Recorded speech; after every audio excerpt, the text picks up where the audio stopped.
madaxweynaha dalka Mareykanka Donald Trump ayaa magaalada Helsinki waxa uu kulan madaxeedkiisii ugu horeeyay ee u gaara labadooda waxa uu kula yeeshay madaxweynaha Russia Vladimir Putin intii uu Trump yimid aqalka cad bishii January 2017 waxaana kulankooda lagaga wada hadlay arrimo dhinacyada ammaanka iyo dhaqaalaha bale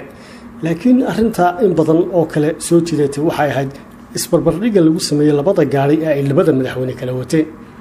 gaariga madaxweyne Donald Trump oo leh 7 kursi ahna gaari kala jiidan ayaa loogu yeeraa gorgorka noociisuna waa Cadillac qiimihiisana waxa lagu qiyaasaa ilaa $2 milyan oo Mareykanka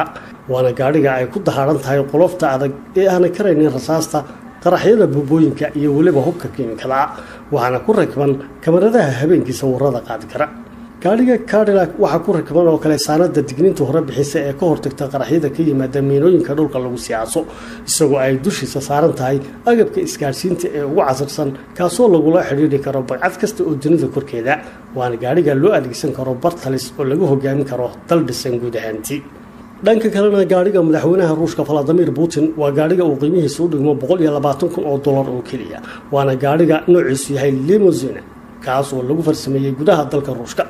gaar ahaan hay'adda baaritaanada culunta gaadiidka iyo mashiinada ee dalkaasi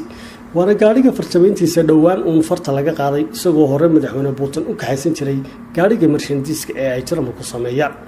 majalada Newsweek ee dalka Mareykanka ayaa arintan wax ka qortay waxaana ay sheegtay in gaariga madaxweyne Putin uu saaran yahay mashiin 12 bastoona waana gaariga uu ku tilmaamay inuu ka quwad weyn yahay gaariga Trump oo isagu 8 bastoon oo kaliya leh gaariga madaxweynaha Ruushka ayaa lagu sifeeyay in aanay kari karin rasaasta qoryaha boobayaasha culus sida qoriga RPG-ga ee aynu bardaloolka u naqaano waana gaariga iska difaaci kara weerarada hubka biologiga waana gaariga ay wax waliba u dhameystiran yihiin kaas oo u suura gelinaya inuu madaxweyne Putin ka hogaamiyo dagaalweyne dunida ka qarxa oo dalkiisu qayb ka noqdo